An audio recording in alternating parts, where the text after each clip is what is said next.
Hey everyone, it's Ashley from Yoga for That, and I'm here today to talk to you about how to stand out as a yoga teacher. As you know, in Vancouver, there are probably thousands of us all vying for the same yoga jobs. So what would really make you stand out as an amazing yoga teacher to your students and to the people that hire you? By the end of this video, I'll have given you 3 tips and tricks of things that you can do to always stand out as the best yoga teacher out there.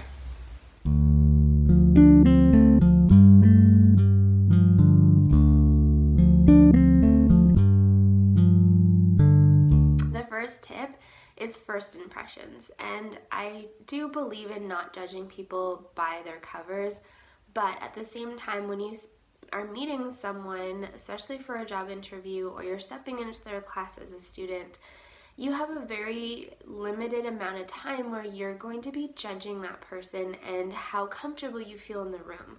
So things that stick out, especially to me as I'm reviewing Karma classes, which is our new teachers coming out of our teacher training program, is how presentable they look. So if what they're wearing looks presentable, I don't care if you're wearing all black. I tend to wear a lot of darker colors. Some people like really bright colors. That's not what matters to me. That shows more personality than anything to me.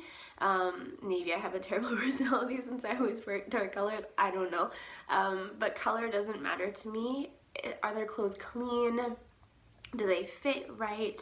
Do they look appropriate for the job? So where I teach, it's all hot yoga. So a lot of the girls that come out of the training often wear pants or shorts, and then crop tops or just their bra tops, and that suits that dynamic because the room is very, very hot. It gets about 38 to 40 degrees depending on the class, so it can be quite warm. Most of the students are wearing the same thing. I'm still of the mindset I wear full clothing for every class that I teach, as well as when I practice. But that's just me personally. So to me, it's more if the clothes are clean, they fit right, and they look presentable. That being said as well, minimal makeup. I do wear makeup when I teach. I think it makes me look a little bit nicer and I feel more confident.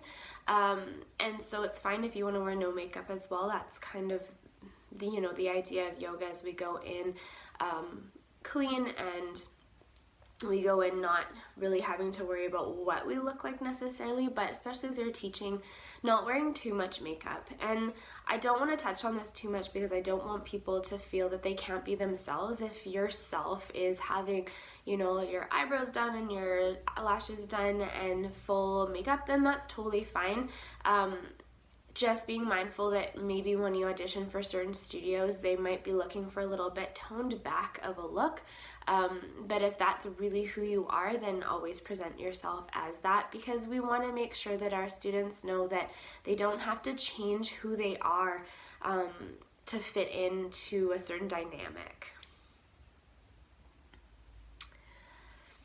Some other things other than dress and makeup wise are things that we can work on all the time and be very mindful of, and that's one of them is attitude. So when you walk into the room, making sure that you're addressing the room, that you're aware that you're coming in to teach and these people are in the room with you. I've had a lot of circumstances where teachers can walk into the room and they just kind of strut on in and then they strut back out, or they walk in at the very last minute, and that may just be that they think of this as a job and they just walk in the last minute so they can teach and get to their next gig. I highly believe that the 15 minutes before class and even 15 minutes after class also belongs to the students to ask questions, to check in with you, to gather your vibe for the day. And it's also a great way for you to really gather the vibe of the room, because sometimes you'll walk in, the room feels really energetic, people are chatting. Sometimes you can walk in and the room just feels really heavy. So it's nice to kind of be able to gauge how your students are feeling in that moment, so you can adjust your music, adjust your tone for the class, maybe even adjust your sequencing. I've done that a few times where I've walked in and I had a plan to do. Yesterday even, I really wanted to do side crow, and just walking into the room, I knew that the people that were in the room were not going to be very excited about doing side crow. So read the room, use that time to really gauge your class, and know that those 15 minutes before the class are part of your class as well, and that you can really gather a lot of information about your students from that little bit of time prior to the class starting. Another way to leave a great first impression is how you interact with people in the room.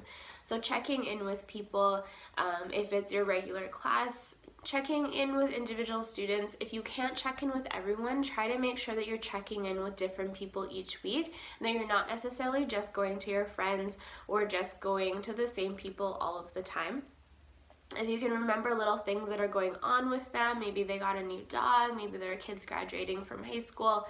If you know certain things about your students, check in with them and ask them about those specific things, and that will really help you build a community within your studio for yourself, so people feel more comfortable coming to your class because they're going to know that they fit in, and they're going to know that they're welcome in that room with you, and it feels a little bit more homey for them to come back and take a class with you.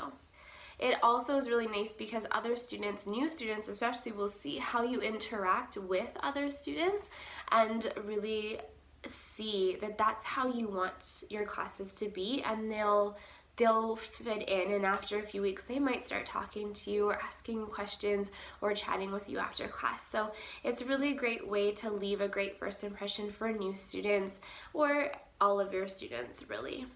Tip number 2 for standing out as a great yoga teacher is your work ethic. And like I previously mentioned, showing up early for your classes, being prepared for your classes. So, I mean, we all have done it. I've forgotten my mat before, or just didn't feel like bringing my mat because I was trudging around the whole city all over the place and didn't want to have that one extra thing.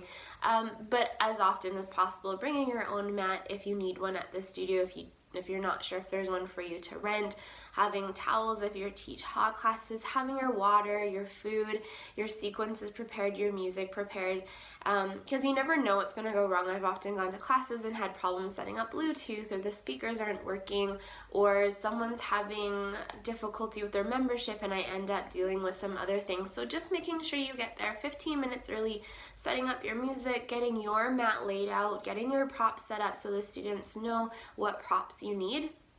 And this is when I bring up the analogy of what we talk about when we take a flight, and the flight attendant tells you if the oxygen masks drop down to put on your own oxygen mask before you help other people. So you can't help your students if you haven't prepared yourself for the class. So making sure you get there early so you're able to be prepared. And that will also help with your attitude, because you'll feel prepared, you walk in with confidence, and you'll be able to teach that class as you prepared to do so that day. Tip number 3 for standing out as an amazing yoga teacher is just be yourself. So allow your uniqueness to shine through.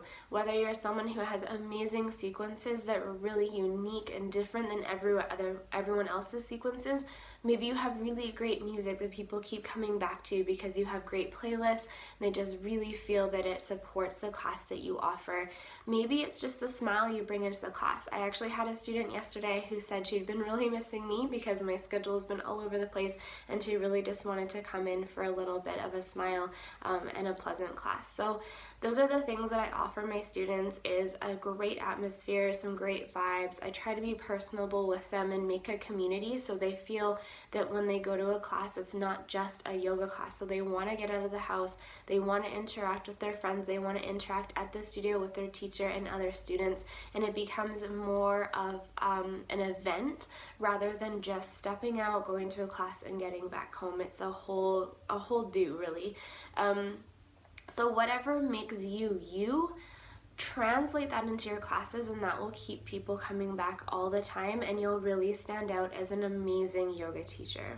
So those are my 3 tips for always standing out as an amazing yoga teacher. So really focusing on the first impression that you leave to new students or at new studios or in a new class style. Your work ethic will really show through to your students, as well as the management of the studio, and always be you. Let that uniqueness shine through for all of your classes and everything that you do. If you like this video, please hit the like button below, subscribe for more content, make sure to click the link down below to subscribe for our weekly newsletter, and I'm also opening up my online mentorship program this weekend. I'm super excited, so make sure you check that out as well. More information can be found below. Thanks so much. We'll see you guys next week.